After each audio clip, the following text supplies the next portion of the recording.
Okay, good afternoon, everyone. Today we are doing part 1 of section 7.4, which is learning about systems of equations. Okay, and our objective for today is to learn to solve a set of two equations that contain two or more variables. We will get into what this means after the do now. First thing we're going to do is try to answer this do now because it will lead right into our lesson. It says Handyman Express charges $90 for a service call plus $30 per hour for labor. Brian the handyman charges no service call fee, but charges $50 per hour for labor. For what number of hours will Handyman Express and Brian the handyman charge the same amount for labor? Okay, this is one that we have been working on for several days, so this should be fairly straightforward. Pause the video now, answer it, and then resume the video to see if you got your answer correctly. Will we? Okay, and we are back. So the way we do this is first we figure out for Handyman Express what their expression is for finding how much they charge. It is $90 flat fee, no service charge, okay, plus $30 per hour, which is $30 times the number of hours, or H. Okay. Brian the handyman, on the other hand, charges a little bit differently. He does not charge a service fee, but does charge $50 an hour, so $50 times the number of hours. Okay, and then it asks us how many hours is it going to be that it would make it the same for both of these. Okay, so what we do is we move this one down here, we move this one down here, and we see what H is when they're equal. Okay? And then we just do what we have been doing for a while now. We try to get H's to one side and then isolate them. Okay, first thing I notice is I have variables on this side and this side of my equation. I don't like it when that happens. So what I want to do is I want to get them only to one side. I remove the smaller one, so minus 30H minus 30H,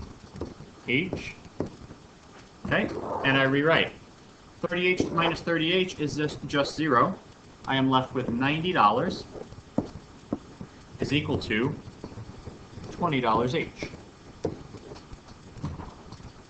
Okay,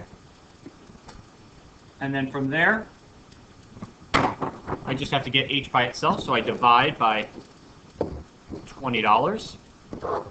I divide by $20. 90 divided by 20 is the same thing as 9 divided by 2. So I get 4.5, 4.5 is equal to H. And then I look to see if I've actually answered the question. So I go back up here. It says, for what number of hours will Handyman Express and Brian the handyman charge the same amount for labor? Well, I go down here. I have the number of hours that they are going to charge. So really, the only thing I need to change is I need to make sure I write that explicitly. 4.5 hours is how much they charge. I'll rewrite it down here. That was a little bit ugly. 4.5 hours. And that's it. I have answered my question. We are now going to go right into looking at this same question a slightly different way, because we've been kind of skipping a step. Okay, I have the same question as we just answered. We know the answer is 4.5, but there is a step that we've been skipping because for Handyman Express, we know that it is $90 plus $20 per hour, or sorry, $30 per hour, $30 each. For Brian the handyman, we know that it is just a simple $50 per hour. However, what does this expression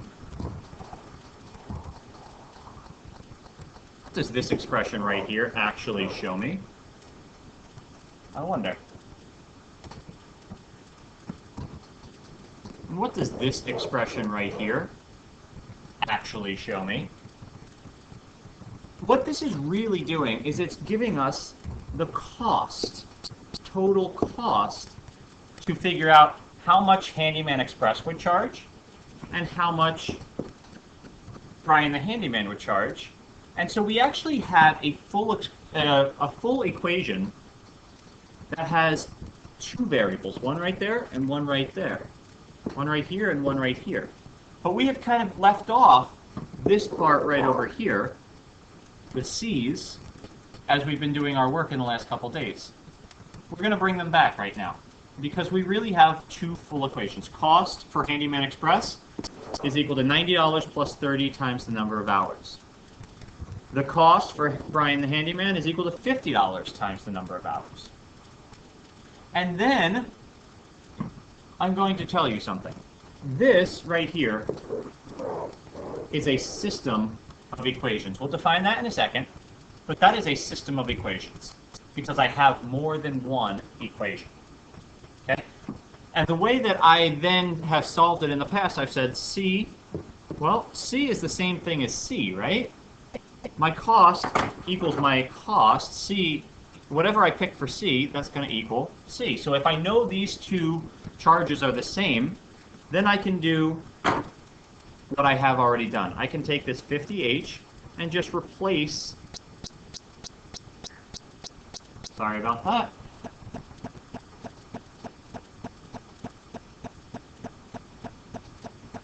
I can take this 50H and just replace this 1C over here. I can take this other expression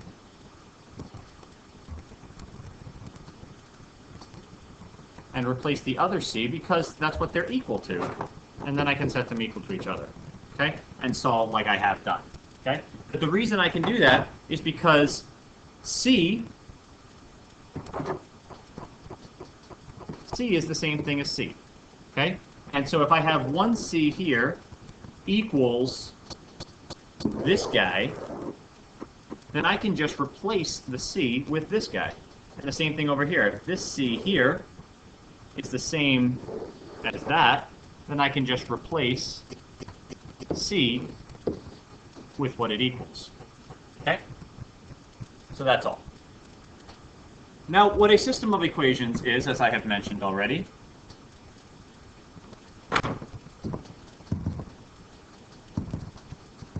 a system of equations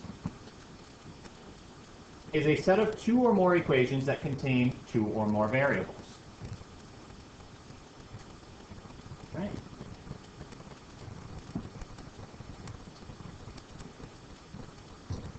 Some color here. Call that red. Okay.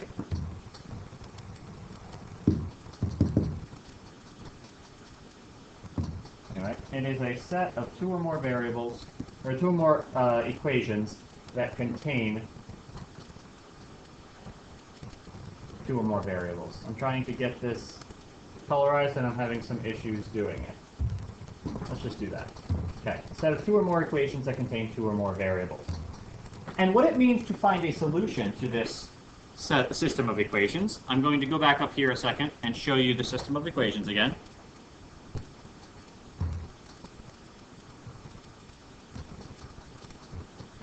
I had C equals 90 plus 30H. I had C equals 50H. And these were two separate equations. Okay? This is my system of equations. What a solution to it looks like is what is the number of hours, okay, and the cost, number of hours and the cost that makes both of these equations true. Okay? We did that in the do now. We know that hours is equal to 4.5. And then it's just a matter of figuring out what's my cost when my hours is 4.5. Well, for Brian the Handyman, it's just 50 times 4.5, which is 225. And it turns out that because I found my solution, the same thing is going to be true up here. 4.5 for Handyman Express, 4.5 hours, gives me a cost of $225 as well. And this is the only time that that will happen. So that is what we're looking for. We're looking for the time, or the the values of h and c that are solutions to both equations. So the way we write that out in math is a value or set of values that is a solution to all of the equations. If there are two variables, then the solutions can be written as ordered pairs. Okay? So what I'd like you to do, write down that definition, but then let's wait till we do the next problem to see what it is actually talking about, because it will get easier once we show a couple of examples. Okay? So about you is the other thing we wanted to say here. If there are two variables, like we had in my example right here with h and c, then the solutions can be written as ordered pairs. Just like if we had two variables x and y, my answer, my solution can be written as x comma y. We're going to do the same thing. Okay? So now what we're going to do, you can finish copying this, and then we're going to go on to the next slide and do an example, or do several examples really, of solving systems of equations.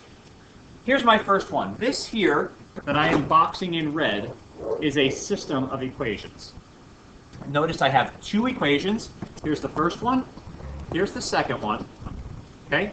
And they each have two or more variables. Okay? So, if two expressions are equal to the same thing in step one, then they are equal to, well, let's look at this. I have an expression right here, x plus 3. I have a second expression right here, 2x plus 5. Look at what each one of them equal. X plus 3 equals y. 2x plus 5 also equals y. So if this expression here equals y, and this expression down here equals y, I have two expressions that are equal to the same thing. And when I have two expressions that are equal to the same thing, then they are equal to each other. And this is the secret behind solving a system of equations. We're going to solve the resulting equation for one variable and then for the other. Let's see what that looks like. We have first y equals x plus 3. I have second that y equals 2x plus 5. Well, I know that they are equal to each other, and I know furthermore that y is equal to itself, y. So what I am going to do is I'm going to say if y is equal to y, and I know that x plus 3 equals y, then I'm going to bring this x plus 3 down and just substitute it here for the y, because y and x plus 3 equal the same thing. So I have x plus 3. And secondly, I know that y is also equal to 2x plus 5. So I'm going to plug it in for this guy here. And so I write that x plus 3, which I had before, is equal to 2x plus 5. Once I have that done, this is just a simple problem that we've been solving for quite a while already. I have x plus 3. Let's see if I can move it a little bit. Just get a little bit less crowded. Nope.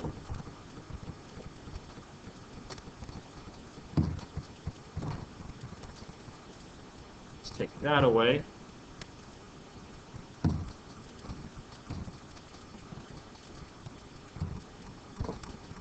Let's move all of this stuff here down here.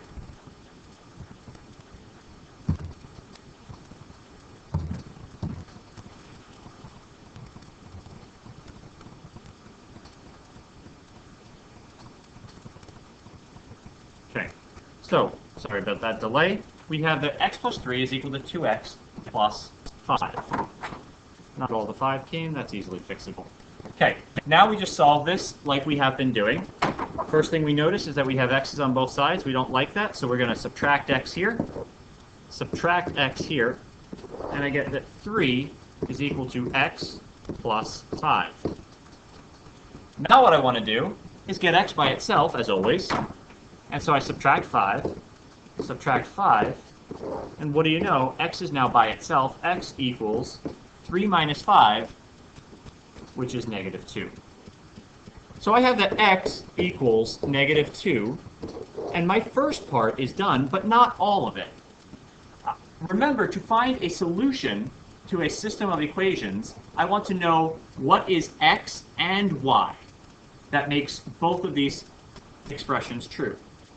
Well, what I'm going to do is I'm going to take either one of those equations I started with, y equals x plus 3, or y equals 2x plus 5. Either one of them will work for what I'm about to do. What I'm going to do then is since I have figured out what x is negative 2, I'm going to plug that in for either of them right where I see my x, or every place I see my x in these equations. And let's see what happens. We know that x is negative 2, so let's draw that in right now. And everything else stays the same. So I get that y is either equal to negative 2 plus 3, or y is equal to 2 times negative 2 plus 5. Let's see what happens when I answer both of these questions.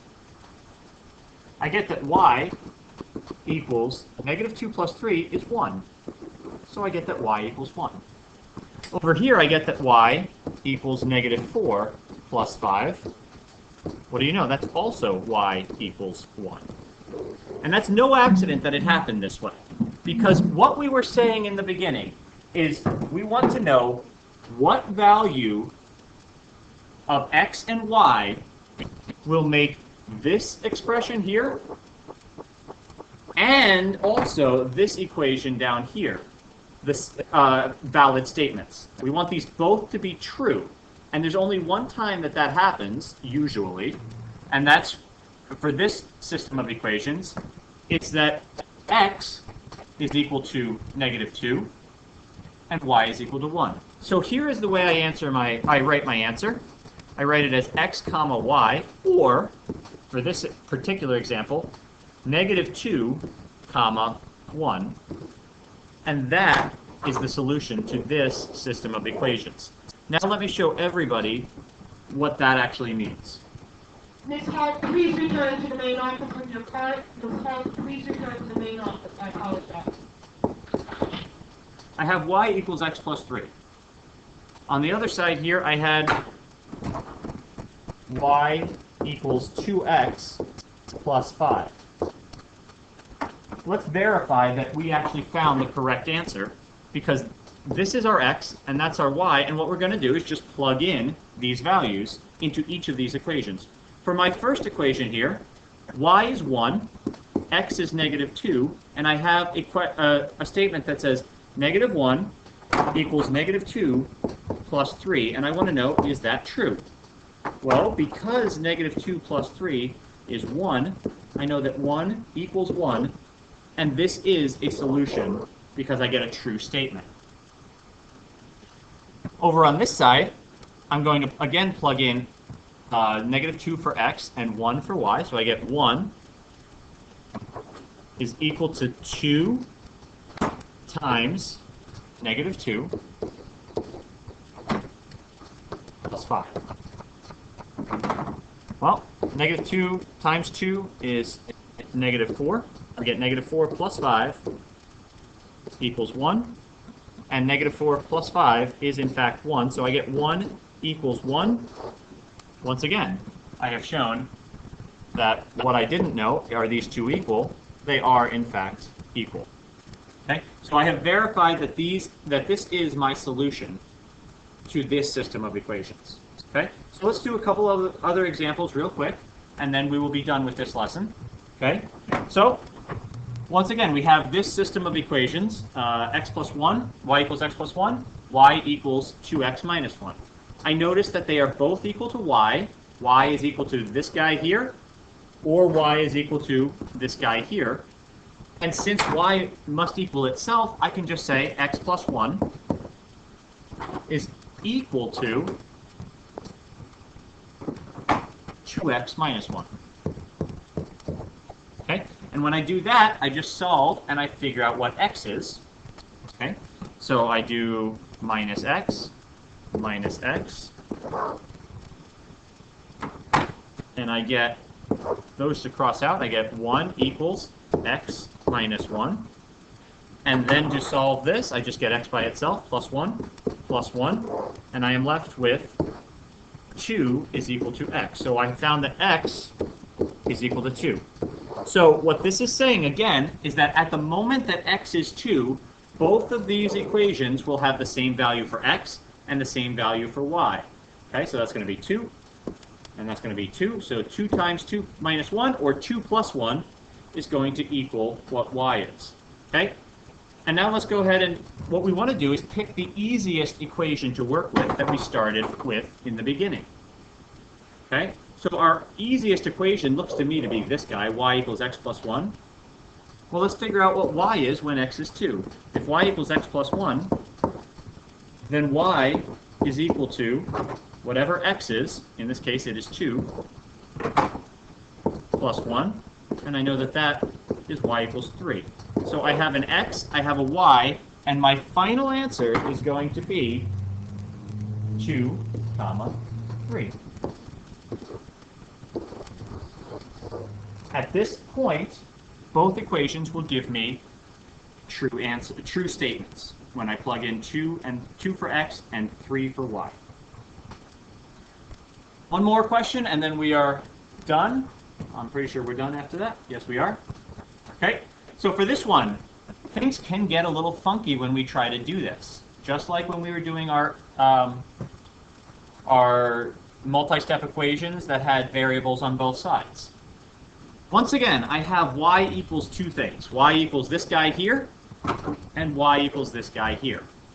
So what I can say is that because they both equal y, they're equal to each other. 3x plus 8 is equal to negative 7 plus 3x. I have a simple equation to solve now. I want x's on only one side, so I will subtract 3x from both sides. But uh-oh, what happens when I do that? They both drop out, and I am left with 8 equals negative 7. If 8 equals negative 7, then something is very wrong with the universe because these two numbers are not equal. And if you remember from the previous lesson, what happens when that happens is that this means there is no solution. When we get screwy things like this, what that is telling us, that's math's way of saying, hey, what you're trying to do, it doesn't work. Things go wrong. So what we are saying here is there is no point at which these two equations can equal the same thing. It will never happen. No matter what you pick for x, no matter what you pick for y, these will not both be true statements. When we do graphing in our next chapter, we will see the reason for this is that this green equation here, y equals 3x plus 8, if we were to graph that, it would look something like this. Y equals 3x plus 8. It'll look something like that. I actually have it a little bit too low. It'll look kind of like that. And then when we go to graph y equals negative 7 plus 3x, it'll look like this. And what we see, if I had drawn these correctly, is that these are parallel lines. Parallel lines will never cross, so they have no point in common. Okay? That's why there is no solution. In the previous example, I'll actually go back to it right now. In the previous example, sorry about that, we had y equals x plus 1. Y equals x plus 1 looks kind of like this. Y equals 2x minus 1, the other expression, the other equation, rather, it looks like this. My axes disappeared.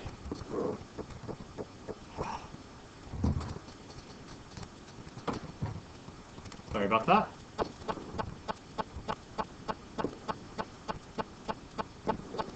this is what y equals x plus 1 looked like. And then to find the other one, this y equals 2x minus 1, that would look kind of like this. And they will cross at this point over here. Okay, I didn't draw it exactly to scale, but they'll cross at that point.